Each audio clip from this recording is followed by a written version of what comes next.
This is the story of a man who didn't believe in God, and somehow he was a better man than many who did. His name was Arthur. Arthur was an engineer, a father, a husband, a normal man with a normal life. But there was one thing that made people uncomfortable. Arthur was an atheist. He didn't go to church. He didn't talk about religion. He didn't argue about faith. But there was something strange about Arthur. He helped people in silence. He paid for the janitor's son's college and never told anyone. He donated money every month to a nursing home. He was honest when no one was watching. And that confused people. Because in their minds, one question didn't make sense. How can someone be good if they are not afraid of God? Have you ever noticed that many people are not good because they are kind, but because they are afraid? Afraid of punishment, afraid of hell, afraid of judgment. Arthur wasn't like that. He used to say, "I do good because it's the right thing to do, not because I'm being watched." But life has a strange way of asking questions. One hot afternoon, Arthur was at a construction site checking some numbers. Suddenly, the world went quiet. The sound of machines faded away. His chest tightened. He couldn't breathe. He fell to his knees. In that moment, Arthur realized he was dying. And here is a very interesting question. What goes through the mind of an atheist when he thinks death is the end? Arthur later said he didn't feel fear. He felt sadness. Sadness because he didn't have time to say goodbye to the people he loved. And then, silence. But the silence wasn't empty. It was like he was still conscious, but without a body, without time, without pain.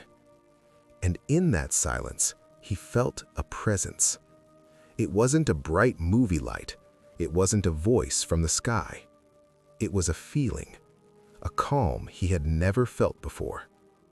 And then he saw a man, a simple man, deep eyes, hands that looked like they had worked for many years. Arthur immediately knew who he was, and the first thing he felt was shame. He thought, "I spent my whole life saying he wasn't real." Arthur lowered his head, waiting for judgment, waiting for a lecture, waiting for a sentence. But none of that happened. The man just walked closer and touched Arthur's face. And in that moment, Arthur understood something without a single word being said. He understood that during his whole life, people were worried about the name of their religion, but that man was worried about how people treated each other.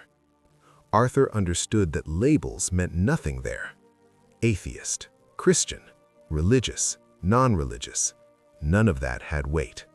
What had weight were actions, intentions, who you were when no one was watching.